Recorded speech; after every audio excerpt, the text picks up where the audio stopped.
कि ये dealer trap होता क्या है और किस किस तरीके से आपको वो लोग जाल में फंसा सकते हैं। कि आपके पास कार है क्या? पुरानी कार है पुरानी क्या? कार है? हाँ, तो ये तो पॉइंट नंबर 1, इस पे point पहले number- डिस्कस करते हैं। आप ऐसा सोचो कि 2 लाख मेरा बचता ही है, 2 लाख उसमें चला जाएगा, क्या दिक्कत है? 2 लाख डाउन पेमेंट डालू, 4 लाख रुपया मेरा हो जाएगा। वो यही बोल रहा है मेरे को बाहर इतने में मिल रहा है, आप उसको मैच करो। आपको जाने का उसकी हाँ में हाँ मिलाने का ही है। हाँ, आपको ये उसका- बहुत बड़ा उसको पॉइंट है। सामने का ऑप्शन दिखाने का। आपको ऐसा लगेगा अगर मैं एक्स शोरूम प्लस टैक्सीज देके गाड़ी लेके आऊं बाहर, तो मैं तो कुछ गलत करके आया या तो मैं अधूरी गाड़ी लेके आया।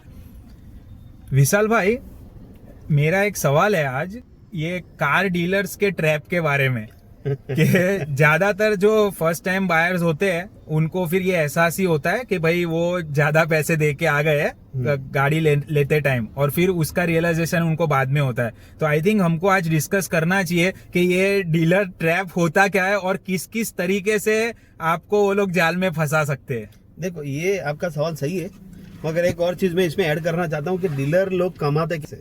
ओके, ये ऐड अंदर करना था ओके, कि अगर डीलर, मैं डीलर हूँ समझ दो आप, हाँ, ठीक है, मेरी कोई कार की मैंने फ्रेंचाइजी ले ली है, ओके, ठीक है, और मैं कैसे कैसे कमाऊंगा वो देखो आप पहले।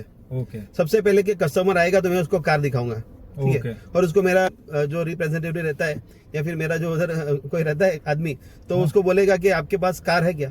पुरानी कार है पुरानी क्या? कार है? हाँ, तो ये तो पॉइंट नंबर 1, इस पे point पहले number- डिस्कस करते हैं। पुरानी हाँ, कार आपको एक्सचेंज में मांगेगा वो, ठीक है। ओके। देखो, एक्सचेंज में क्या होता है कि एक्सचेंज में वो लोग 3 तरीके से कमाते हैं, ठीक है। ओ। एक तो आपसे पहले कम कीमत में लेंगे, ठीक है, या, बराबर। डिस्काउंट तो देखो कंपनी ऊपर से देती है डिस्काउंट, हम्म, डीलर जेब से नहीं देता है, हाँ, ठीक है। बराबर, एक तो ये चीज आप ध्यान रखें कि आपकी जो पुरानी कार होती है हाँ, तो आपसे कम कीमत में लेगा, हाँ, ठीक है, उसमें थोड़ा बहुत खर्चा पानी करवा देगा, हाँ, और उसके साथ जो जिसको बेचेगा, ठीक है, उसको ज्यादा जिसको बेचेगा तो उससे भी कमाएगा वो, ठीक है। ओके। और उसको जो जिसको बेचेगा उसके पास से उसको बोलेगा कि आपको एक्सेसरी डालना है अंदर, ये डालना है, तो उसकी सर्विस चार्ज में। एक्सेसरी देगा। फिर उसको ऐसा बोलेगा कि देखो मेरी कंपनी है ही, हाँ। सर्विस वर्विस में आपको, तो उसमें स्कीम भी बेचेगा वो, ठीक है। ओके। तो ये 3 तरीके से वो लोग कमाते हैं उसमें, ठीक है। बराबर है। तो ये तो सबसे पहला पहला- कि आपको ये ध्यान रखना है, और इसका एक ये तो फैक्ट ही है कि आप अगर बाहर कार बेचोगे तो उसमें आपको ज्यादा रेट आने के चांसेस है कंपेयर टू आप डायरेक्ट कोई एक्सचेंज में गाड़ी दोगे। ये तो एकदम और वो लोग simple आपको चीज है। ऐसा ही बोलेंगे कि भाई ये आपकी कार इतनी पुरानी है, कोई वैल्यू नहीं आएगी, हाँ। 1-2 लाख रुपए आएगा, ऐसी ही बात करेंगे आपसे। हाँ, वो ऐसे ही बात करेंगे, और आप भी सोचोगे क्योंकि आप ऑलरेडी इंटेंट लेके गए हो नई गाड़ी लेने का, तो आप सोचोगे मैं कहाँ इसको बेचने जाऊं और टाइम वेस्ट होगा, और इससे तो मैं ले लेता हूँ आप ऐसा सोचो कि 2 लाख मेरा बचता ही है, 2 लाख उसमें चला जाएगा, क्या दिक्कत है? 2 लाख डाउन पेमेंट डालू, 4 लाख रुपया मेरा हो जाएगा, मगर आपको नहीं पता कि आपकी कीमत 12-1 लाख रुपए ज्यादा आएगी, ठीक नहीं। है। तो ये हुक होता है इसमें। सही बात है। हाँ। अब सेकंड पॉइंट और क्या तरीका होता है? देखो, सेकंड पॉइंट ऐसा होता है कि एक तो ये वो लोग इंश्योरेंस बेचते हैं, हाँ। ठीक है। और देखो, गाड़ी की कीमत जितनी आपकी होती है वो खाली कीमत आपकी नेकेट कीमत रहती है गाड़ी की, एक्स ठीक है? शोरूम प्राइस एक्स जो शोरूम रहता है जो उस पे तो रहता है। आपको कभी गाड़ी मिलेगी नहीं, उसको मिलेगी नहीं हाँ। आपको। और वो भी बेस मॉडल दिखाते हैं कि भाई 60 लाख 7.5 लाख का बेस मॉडल हाँ। है, ठीक है। बेस मॉडल आपको बेचते ही नहीं है वो लोग, बराबर क्योंकि उन है। लोग को सारे एसेसरीज और ये सब, ठीक है। समझ लो कि 20-25 हजार की एसेसरीज होती है, आपको 50-60 हजार में दिखा देंगे, भाई 60 हजार की हम लोग एसेसरीज आपको दे रहे हैं, ठीक है। बराबर। तो उसमें भी उन लोग का कमीशन मिलता है। वही एसेसरी अगर आप बाहर मार्केट में जाए तो आपको बहुत आधे कीमत में, आधे मतलब कि एकदम 10%, 20% में मिल जाएगी उन नहीं, लोगों की कीमत ये से। बहुत बड़ा अच्छा पॉइंट आपने हाँ। बताया।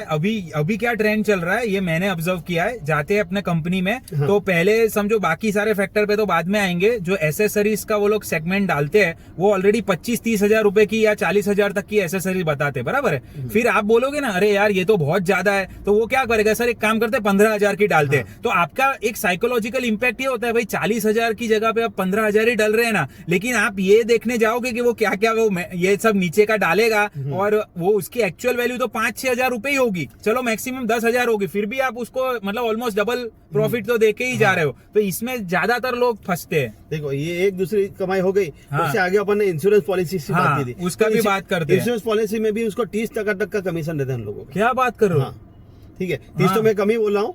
हाँ। आजकल तो टाई अप रहता है कि भाई हमारा इसके साथ टाई अप रहता है, तो उन लोग का अंदर अंडरस्टैंडिंग रहता है, तो उसमें भी उसको फायदा ही है उन लोगों को। देखो, अब इसमें है ना एक पॉइंट मैं ये बोलना चाहता हूँ कि भाई भले उनका 30% मार्जिन है, हम लोग ऐसा नहीं बोलते कि आप उनको ज्यादा इन्फ्लेटेड प्राइस में इंश्योरेंस लीजिए, बट हम ये रेकमेंड करते हैं आपकी नई कार है तो आप इंश्योरेंस डीलर से ही लीजिए, क्योंकि उसमें है ना 2-3 बहुत बड़े फायदे हैं। उसका हमने अलग से वीडियो भी बनाया हुआ है कि पहली बात तो कि आपको क्लेम बहुत बहुत स्मूथ हो जाएगा, अगर आपका क्लेम लगेगा तो वो लोग हेल्प करते हैं, और सेकंड कैशलेस भी होता है। और आपको क्या करना है, आपको सीधा नेगोशिएशन करना है। हाँ, ये उनको- बहुत बड़ा पॉइंट है। उनको बोलना कि भाई हमको पता है सब चीज क्या होती हाँ। है, हम लोग देख के आए ये सब चीज। हाँ, ठीक है, तो यही बोल रहा है मेरे को बाहर इतने में मिल रहा है, आप उसको मैच करो। देखो हाँ। 99% वो मैच तो नहीं करेंगे, हाँ। बट उससे 10-20% मतलब 10% ऊपर प्राइस में आपको देंगे, तो आपको वो चीज ले लेनी है। तो अभी तक हाँ। हमने जो 3 पॉइंट कवर किए, अब एक तो एक्सेसरीज का हो गया, सेकंड हाँ। पॉइंट जो था वो अपना ये लोन वाला हो गया। हाँ कि इंश्योरेंस का वाला रह गया। हाँ। और इसके अलावा जो वो आजकल बहुत चलता है वो सिरामिक कोटिंग, सिरामिक वो तो कोटिंग, मतलब वो देखो, लोग एडिशनल। हाँ, मैं आपको मोटा मोटा दो तीन चीज बता देता हूँ कि भाई देखो, लोन में भी उन लोगों को कमीशन मिलता है। हाँ, जितनी भी सर्विसेज आप लोगे, हाँ, बराबर, एक्स्ट्रा जो सर्विसेज लोगे या फिर सीएनजी ऐड करवाओगे, तो वो लोग सारे ऐसा ही बोलेंगे, सर कंपनी से कराओ ना। हाँ। क्योंकि कंपनी से बाहर से कराओगे तो आपकी वो वारंटी अवॉइड होती है। हाँ, हाँ। तो ये सारी चीज आपको बोल के, क्योंकि आप देखो कंपनी कोई फिटिंग करके देती नहीं है सीएनजी भी, ठीक है, सही बात है, वो डीलर ही देता वो है। डीलर ही है, वो भी हाँ। बाहर से ही होता है। हाँ, ठीक है, हाँ। तो ऐसा कुछ नहीं है कि वारंटी वॉइड होती है, क्योंकि हाँ। देखो जो चीज अगर गाड़ी में लगती है वो आरटीओ के पास हाँ। हुई होती है। हाँ, तो अगर उस- आरटीओ पास कर रहा है आरटीओ तो पास फिर कर रहा है तो उसकी वारंटी वॉइड करेंगे तो आप उस पर एक्शन ले सकते, ये वो लोग बात कुछ है। नहीं कर सकते। ठीक है, तो ये सारी हाँ, चीज का ध्यान और रखें। इसमें आपको एक चीज की क्लैरिटी ये रखनी है कि भाई जो एसेसरीज जो आप डलवा रहे हो, अगर उसमें कोई इलेक्ट्रिकल पार्ट्स है और वो सर्किट के रिलेटेड है जिससे गाड़ी में डैमेज हो सकता है, हाँ। तब तो आपकी वॉइड हो सकती है। हाँ। बट आप ऐसी सब चीजें जो डेकोरेशन की है, आप मैटिंग, ये सीट कवर, ये सब की आपका कहाँ से वारंटी वॉइड हो जाएगी? तो लोगों को वो चीज में भी डर लगने लगता है। सीएनजी में भी ऐसा बोलते हैं कि अगर बाहर की कंपनी का डलवाया हाँ। तो आपकी वारंटी वॉइड होगी।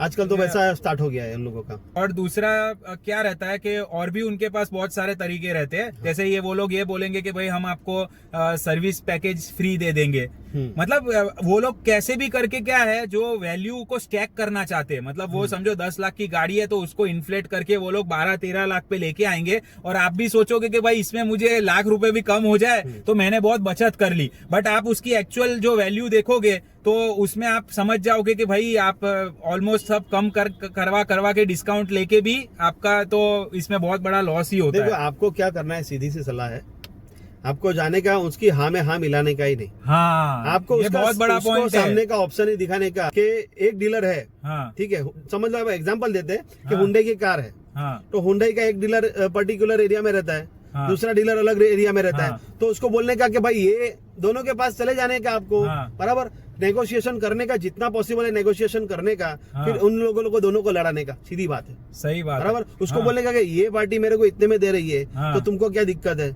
इससे अगर कम में होगा तो मैं आपके पास लेता हूँ, नहीं तो फिर मैं जाता हूँ बाहर से। देखो सीधी एक बात। ही सिंपल सी चीज समझो, आप जो डीलर है, ठीक है, उसका काम है आपको गाड़ी प्रोडक्ट बेचना, हाँ। ठीक है। लेकिन आज क्या हो गया कि प्रोडक्ट से ज्यादा वो ये बाकी की सारी Services। सर्विसेज और चीजों में कमीशन ले लेके, मतलब हर लेवल पे कमीशन ले लेके, तो गाड़ी से ज्यादा मार्जिन उनका निकल हाँ, जाता है। सही। और लोगों को इस तरीके का माहौल बना दिया है कि लोगों को लगता है ये तो मैंडेटरी है। हाँ। मतलब कि मैं तो इनकम्प्लीट, मतलब आपको ऐसा लगेगा अगर मैं एक्स शोरूम प्लस टैक्सीज देके गाड़ी लेके आऊं बाहर तो मैं तो कुछ गलत करके आया, या तो हाँ। मैं अधूरी गाड़ी लेके आया। ऐसा कुछ भी नहीं है। मतलब आप अगर शांत दिमाग से लेने के बाद देखोगे, ऑब्वियसली फर्स्ट टाइम बायर होगा, उसको ये सब चीजें पता नहीं होगी, इसीलिए हम ये सब शेयर कर रहे हैं कि आप इसको पूरा रिवर्स इंजीनियर देखो करो। ऐसा नहीं है कि फर्स्ट टाइम बायर हो आप तो ही ये सारी चीज हाँ। देखने की है। हाँ। देखो आप एक बार गाड़ी ले चुके होगे, फिर आप दूसरी हाँ। गाड़ी लेने के लिए 2 महीने बाद नहीं जाने वाले, आपको नहीं। 5 साल लग ही जाएंगे। हाँ, और तब ठीक है? तक ये लोग की ट्रिक्स और खतरनाक हो हाँ, गए। तो आपको तो ये सारी चीज पे आपको एक्यूरेट रहना ही पड़ेगा, और ये नई नई जानकारी आपको लेनी ही पड़ेगी, अवेयरनेस आपको रखनी ही पड़ेगी, नहीं तो फिर क्या बाकी ये सब सारे वॉल्व्स है। हाँ, आपको और होश दूसरा एक टिप ये है कि आप है ना अपना एक्साइटमेंट कंट्रोल में रखिए। हाँ। ज्यादातर लोग ऐसा समझते हैं कि भाई मैं गर्लफ्रेंड देखने जा रहा हूँ जब मैं वो गाड़ी देखने जाता हूँ, और वो बोले जितना जल्दी हो सके मैं रिश्ता पक्का करूँ। वो हाँ। आपको कंप्लीटली बोलेंगे आप आज ही डिस्काउंट है, ये गाड़ी का प्राइस बढ़ जाएगा, हर तरीके से वो आपको लेने की कोशिश करेंगे उनके जो झांसे में। लेकिन आपको टच से मस्त, सबसे ज्यादा तो उनकी हर बात पे आप ना बोलना सीख जाओ। भले आप लेने के लिए रेडी भी हो ना, आपका फायदा ही होगा। आप उसको डीले, ये ही ऐसा सौदा है जहाँ पे डीले करने पे आपका फायदा हाँ, होगा। हाँ। आप अपना नंबर छोड़ के आ जाओ और उनको एकदम डिसइंटरेस्टेड बताओ कि नहीं भाई मैं तो नहीं लूंगा, और मेरा बजट, जो भी आपका बजट है उससे 1-2 लाख कम ही उसको बताओ। देखो यहाँ पे हाँ। ही कस्टमर की जीत है, समझ हाँ। कि कि एक तो मार्केट में कंपटीशन है, बहुत सारी कार आते हैं। दूसरी की इंडियन जो कार है उसके सामने ऑप्शन है फॉरेन कार कंपनियां भी बहुत सारी आ रही है, बराबर है। तो ये कंपटीशन में ग्राहक का फायदा है। सही बात है। उन लोगों को लड़ाना चाहिए अपने को, सीधा है। मतलब आप ऐसा उसको अन्यथा ना ले मेरी बात को। मतलब ये आपको जो प्राइस कंपैरिजन की बात कर रहा हूँ मोटा मोटी, ठीक है, तो प्राइस कंपैरिजन पे उन लोगों को आपस में लड़ाओ, बराबर और ठीक है। और दूसरी चीज के ज्यादा फीचर्स के चक्कर में ना आए आप, क्योंकि फीचर्स के चक्कर में गए तो आपको 10 लाख का चीज 20 लाख में बेचेंगे वो लोग आराम से। देखो यही चीज आप समझिए कि आप मोटा मैं आपको बताता हूँ, एक लेवल पे आपको समझाता हूँ। आप कोई भी गाड़ी लेने जाते हो तो आप एक शोरूम प्राइस देख के लेने जाते हो, सही है। आप 10 लाख की गाड़ी फिर आप शोरूम में जाते हो तो आपको 12-13 लाख की पड़ती है। एक्चुअली में वो उतनी नहीं है। अगर आप सारा टैक्स भी कंसिडर करो, आप अगर समझो SMC टैक्स है या रजिस्ट्रेशन टैक्स है, वो सब कुछ मिला के, इंश्योरेंस मिला के भी ऑलमोस्ट 10% होता है। मतलब 10 लाख की गाड़ी आपको 11 में तो पड़नी ही चाहिए एक्स शोरूम वाली, लेकिन वो लोग होने नहीं देते। आप देखोगे इतना सारा वो तामझाम ऐड करके वो उसको इन्फ्लेट ही 13 लाख पे कर देते हैं। तो नॉर्मल इंसान क्या है भाई, चलो फिर बोलेंगे आपको 50,000 डिस्काउंट दे दिया हमने, कोटिंग फ्री दे दिया। अरे भाई कोटिंग क्या होता है? आपको ऐसा ही बोलना है कि मुझे और ऊपर से सर्विसेज कोई चाहिए नहीं, कोई एक्सेसरीज नहीं चाहिए, कुछ नहीं चाहिए मुझे ऐसा ही बोलो। मुझे नेकेड गाड़ी चाहिए और इंश्योरेंस भी मैं लेना चाहता हूँ। हाँ, बोल अभी कितने में देगा? हाँ, और वो देगा, अगर वो समझता है तो देगा ही, ऐसा कोई मना नहीं कर सकता है। और आप गाड़ी अपनी समझ लो कि आपको भाई कौन सी फीचर्स वाली गाड़ी लेनी है, और मेरे को ये समझ लो ये मॉडल का गाड़ी ये हिसाब से इसमें ये होना चाहिए। नॉन नेगोशिएबल चीजें लेके जाओ घर से और उसी में वो और आपको सीधा उनको ऐसा बोलना है कि भाई मेरे को ये गाड़ी चाहिए, ठीक है, इस पे कितना डिस्काउंट मिलेगा, बराबर। ये सारी चीज मैं हटा लेता हूँ। तब उसको क्या आपको सिखाता है वो देखने का मजा आता है आपको। फिर आपको ओरिजिनल माइंड चलता है कि भाई हाँ अभी ये लोग कैसे खेलते हैं, क्योंकि उनका खेल ही आपने वहां पे समाप्त कर दिया। हाँ सही बात है। वो समझ, अगर उनको ये चीज का भरोसा हो गया कि ये आदमी इससे ज्यादा स्पेंड नहीं करेगा तो फिर वो उस चीज में एफर्ट नहीं मारेंगे। आपको ऐसा ही बोलना है कि भाई मेरे घर वाले मार डालेंगे मुझे। हाँ सीधी बात है। मेरे को खर्च करना है 10 लाख रुपया, 10 से 1 रुपया मेरे से ज्यादा नहीं खर्चा गया। आप कुछ भी दो, मेटिंग दो, आप फ्री में पूरी गाड़ी दे दो तो भी मेरे नहीं ले सकता। सही बात है। मैं जाने वाला ही नहीं हूँ, ये मेरा बजट ही नहीं है। तो फिर वो आएगा 9.5 में लेके जाएंगे आप गाड़ी, समझ लो। और ये तो ठीक है। और जो नॉन पॉपुलर गाड़ी है वो एक्स शोरूम प्राइस से भी डिस्काउंट देके भी लोग बेचते हैं। देखो डिस्काउंट के आज की तारीख में हम लोग इस पे एक्स्ट्रा एक वीडियो बनाएंगे, स्पेशली के कैसे डिस्काउंट निकाले, और आज के टाइम पे डिस्काउंट और GST वाला उस पे डेडिकेटेड वीडियो हम इसके बाद आपको बनाएंगे। But we hope you enjoyed this video. See you next time, bye.